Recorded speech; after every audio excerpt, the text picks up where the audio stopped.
Welcome back to Sledgehammer Horror, guys. I am Ken Sledge. And I'm Ashley Sledge. And let's talk horror. Today we're doing our review on The Man in the White Van. So a little non-spoiler synopsis about this film. You have a man in a white van. He is following a young lady around while we're also watching some of the other disgusting, tremendously insane things that he does throughout the years. So we're going to talk about the positives, the negatives, and we are going to spoil this film. But for now, let's get into the positives.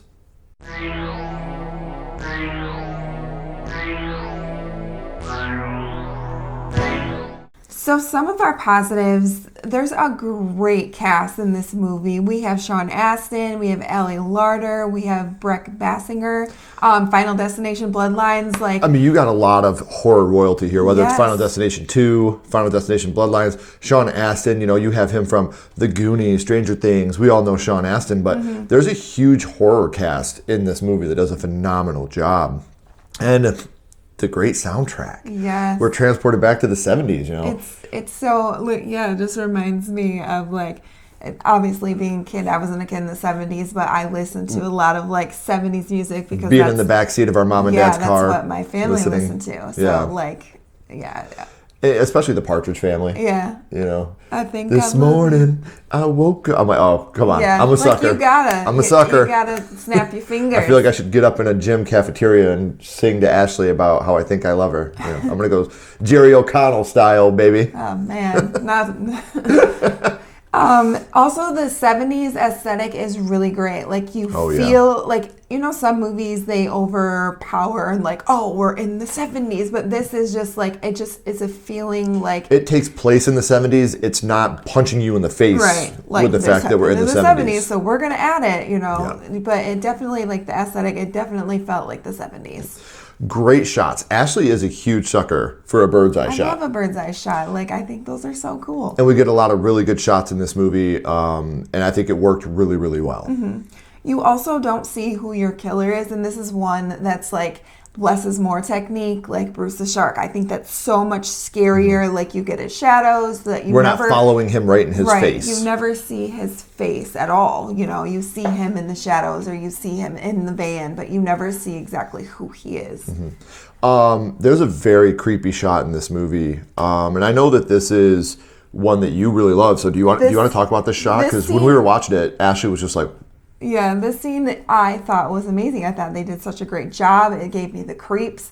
It's when this killer stalker is outside of her window at night, and you see the night sky, and you know how your mind kind of plays tricks on you, and sometimes you can be oh, there's nobody there. Or there's a shadow there that's not really there. Oh, yeah. So your mind can play tricks on you, right? But this one made it there is somebody there when you see in the night sky the cigarette light up. As he's hitting a cigarette. And then, she gets scared. And I just thought that was so good and so creepy. That's probably my favorite scene in the entire movie. I thought they did that so good. And we're going to transition from one of her favorite scenes to one of my favorite scenes, which is another transition.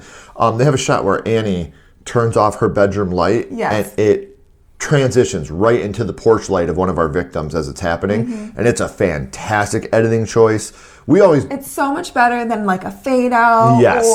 I was just going to say, Sledgehammer Horror especially, we're always bitching about fade outs and poor editing choices and things like that. This was a brilliant editing choice, and I got to give it to the editors of this film for a shot like this because it is fucking brilliant. And their creativity to go from one scene to another instead of a fade out or just a simple cut, I thought it was brilliant. I literally was that was fucking awesome. We need to write that down. Yeah. That was really cool. Absolutely. And also, it's during Halloween time. They're talking about Halloween parties and they're carving pumpkins and you get the Halloween feel. So obviously, that's just a positive in our book because we freaking love Halloween. We do love Halloween very much. So those are some of our positives. Now let's get into the negatives of The Man in the White Van.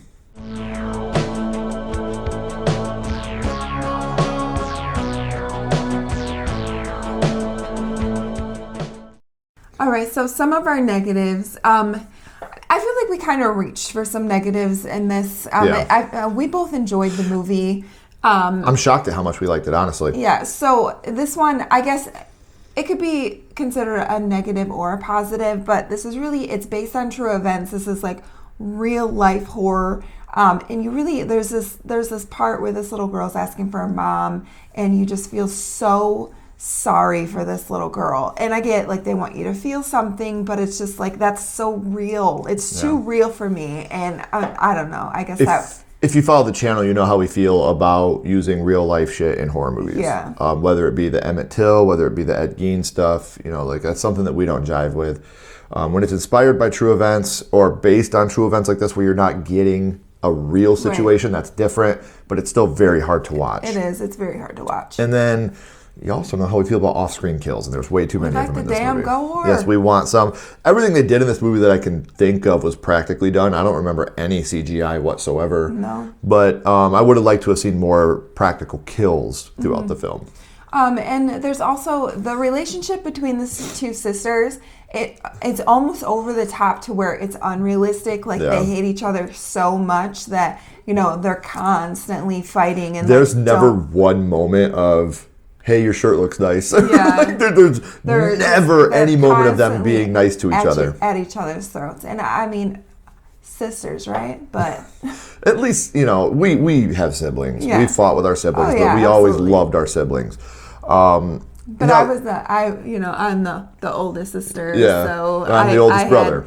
So, there's moments in this movie where like the music will like well up to nothing. Yeah. Like it'll well up. You're like, oh, here it comes, so here it comes. You think someone's going to be there, right? And it's just like, and then there's nothing there. It'd be cool if it was once or twice, but it does it a lot. Mm-hmm. And there's also a lot of red herrings, like with the dad, and it's just like, yeah, like they're trying to make it look Sean like Astin is not a bad guy. No. Don't you dare, don't you dare try to tell me Sean Astin is a villain in this movie, or I will lose my shit.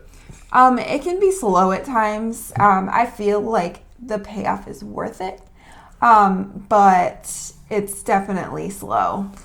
And we're not going to agree on this next one, so you go ahead and talk about it. So, I feel like I can't spoil it, but we will in a minute. Yeah. So the ending, I wanted more from the ending. I adored it. Yeah, he liked it and loved it. I wanted more from the ending, and I'll get more into what I wanted in the spoilers. But for now, I'll leave it at that. And I'll get into more of what I loved about it in the spoilers. So why don't we take a trip in our white van right over to the spoilers? We don't have a white van. We're not weird.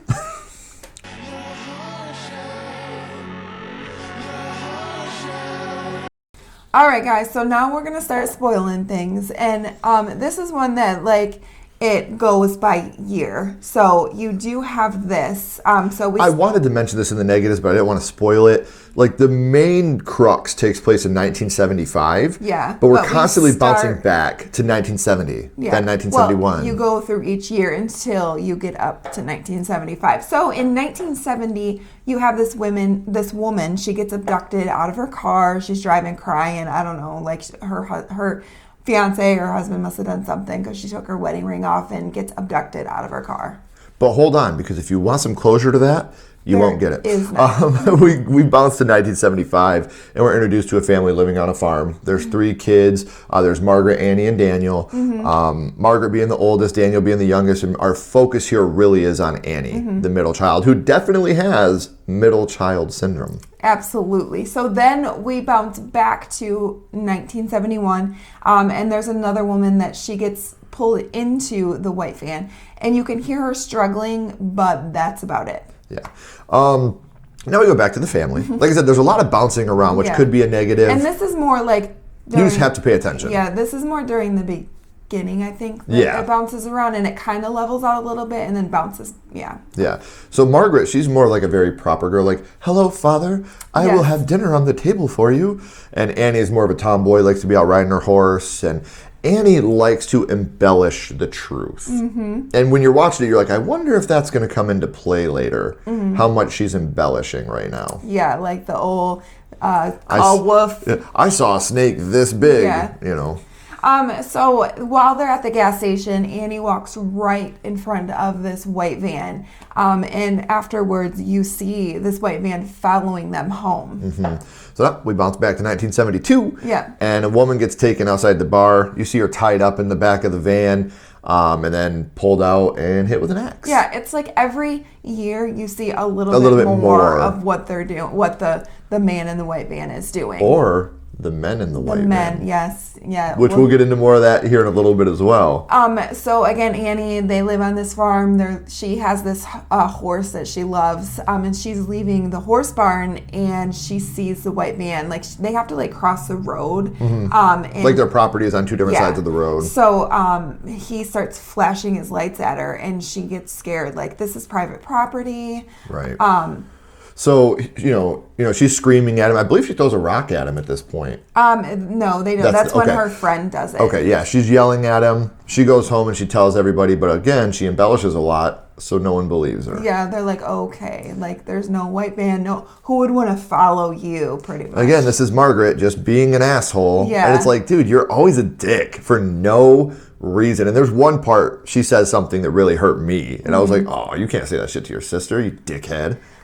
So here we are again. Now Annie is at school, and she sees the white van. And this is when her and her friend Patty are walking home from school, the one you were talking about. And Patty actually throws the rock at the van, and it speds off. A lot of this reminds me of Halloween 1978, where it's fucking amazing.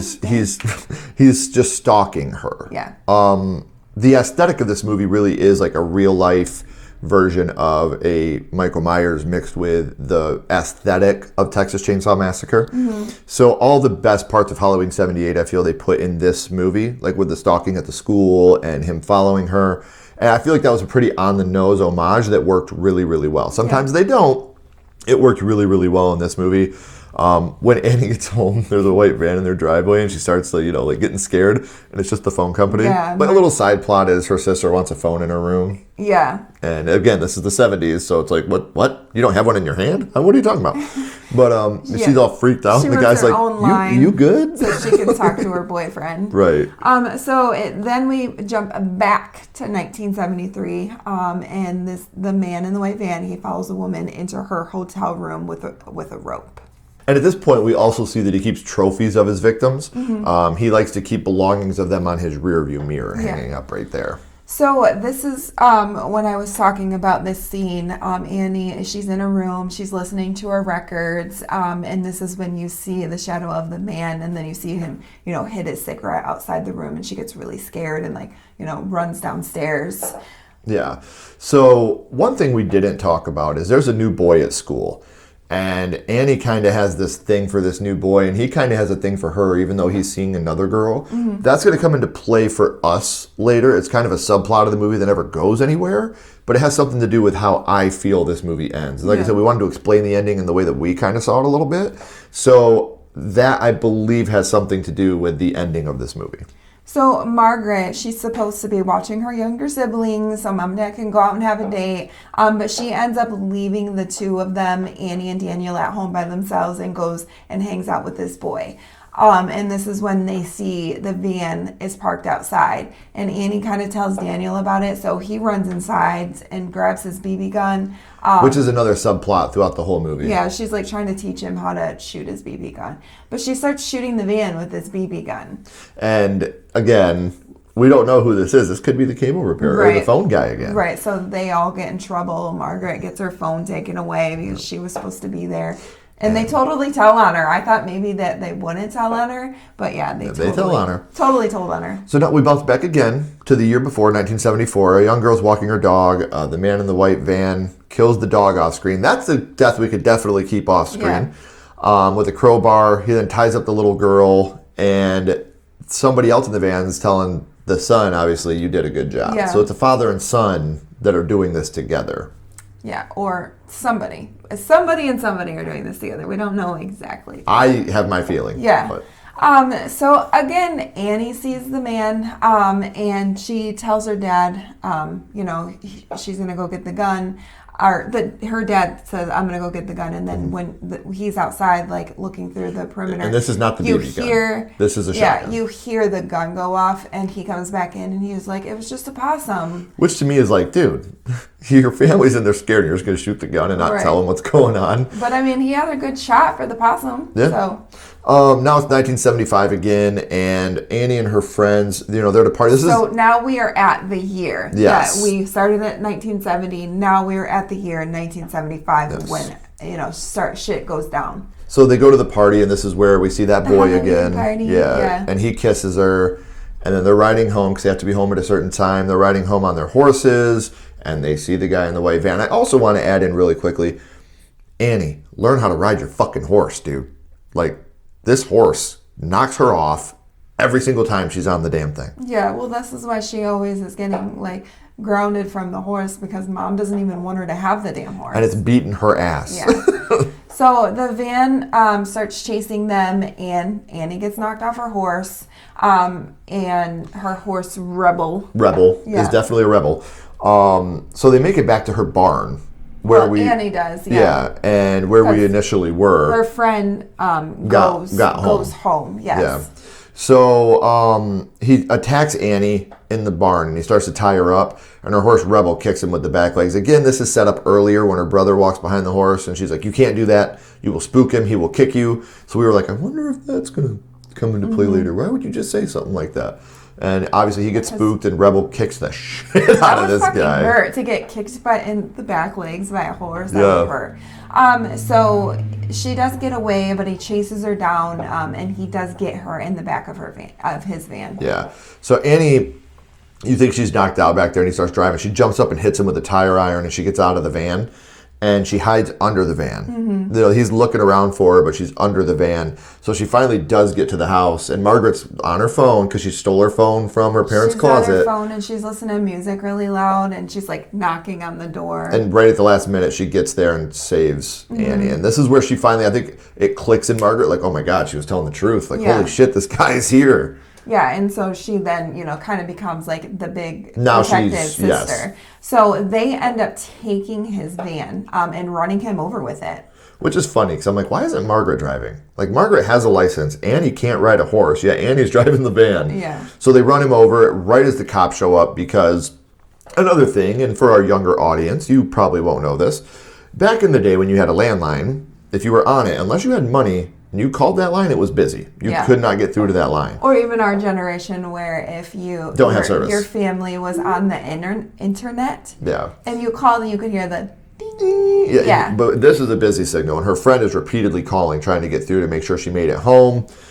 Finally, she calls the cops, and the cops over. The cops get there right as the man is hit. They walk up to the front of the van and they arrest him. Oh, no, they don't, because he's gone. He's gone. He's gone. So, yeah, he's gone. And then we jump to 1 month later, and you see, we're assuming him, obviously, because he's buying another van. With his son. Yeah, and over the radio, you hear, like, they found all these remains of the women that have been abducted. Yeah. And he's just, like, driving away in this white van as he's listening to the radio. So the post-credit scene, a couple in the woods, they're looking for firewood. The woman walks off. He pulls up. She drops the wood.